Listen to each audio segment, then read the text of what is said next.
तो आज हम सॉल्व करने वाले एक इम्पॉर्टेंट क्वेश्चन हमारा क्लास 12 फिजिक्स का इलेक्ट्रोमैग्नेटिक इंडक्शन का। ठीक है, current in a circuit falls from 5 ampere to 0 ampere. ठीक है, हमें चेंज यहाँ पे करंट दिया हुआ है कि 5 से 0 चला गया इन 0.1 सेकंड, हमें टाइम दिया हुआ है। If an average EMF of 200 volts induced, हमें ईएमएफ भी दिया हुआ है। ठीक है, give an estimate of self inductance of the circuit. अब देखो सेल्फ इंडक्टेंस यहाँ पे हमें फाइंड करना है। ठीक है, तो सबसे हमने लिख लेते हैं गिवन क्या है। हमें फर्स्ट करंट क्या गिवन है, 5 एम्पियर। ठीक है, करंट 2 ये क्या हो जाता है 0 एम्पियर। ठीक है, हमें टाइम क्या गिवन है 0.1 सेकेंड, कितने टाइम में करंट 5 से 0 हो जाता है। ठीक है, और हमें ईएमएफ क्या गिवन है 200 वोल्ट्स।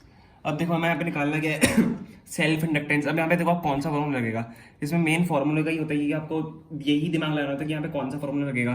तो इंड्यूस्ड ईएमएफ का हमारा एक फॉर्मूला होता है, सेल्फ इंडक्टेंस के लिए आपका कौन सा फॉर्मूला होता है आपको पता होगा, -L/di/dt। ठीक है, ये आपका यहाँ पे फॉर्मूला होता है क्योंकि d∅/dt होता है आपका इंड्यूस्ड ईएमएफ, आपका d∅/dt होता है ना। मैं यहाँ पे चलो लिख ही देता हूँ, आपका d∅/dt होता है। ठीक है, और फॉर सेल्फ इंडक्टेंस आपका यहाँ पे ये हो जाता है dLi/dt। फाई आपका एल आई के बराबर हो जाता है, तो इसलिए यहाँ पे एल बाहर आ गया और di/dt है वो माइनस आपका ये डायरेक्शन के लिए है। ठीक है, तो आपका ये हो गया फॉर सेल्फ इंडक्टेंस। अब यहाँ पे आपको कुछ नहीं करना है, यहाँ पे di/dt को मैं चलो सिंप्लीफाई करके लिख देता हूँ, ये -L है आपका।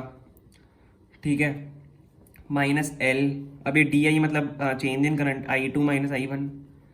ठीक है, upon change in time dt। अब बस आपको यहाँ पे कुछ नहीं करना है, वैल्यूज डालनी है यहाँ पे आपकी ईएमएफ की वैल्यू 200 दी हुई है, आपको निकालना क्या -L निकालना, तो -L को ऐसे ही छोड़ देंगे, इज इक्वल टू -L। ठीक है, अब I2 आपको 0 दिया हुआ है -5। ठीक है, फाइनल माइनस इनिशियल करंट आपका यहाँ पे हो गया और टाइम आपका है 0.1 सेकेंड। अब देखो आप इसको सॉल्व करो खुद वीडियो पॉज करके, और फिर लास्ट में आंसर देखना, आंसर हमारा क्या निकलता है। कैलकुलेशन आप खुद करोगे तो ज़्यादा आपके लिए ईजी होगा एग्जाम में। तो 200 यहाँ पे हमारा बच जाता है, यहाँ पे हमारा आ जाएगा माइनस माइनस, देखो अभी -5 हो जाएगा यहाँ पे, तो माइनस माइनस से प्लस हो जाएगा, तो आपका ये L हो जाएगा। ठीक है, 0.1।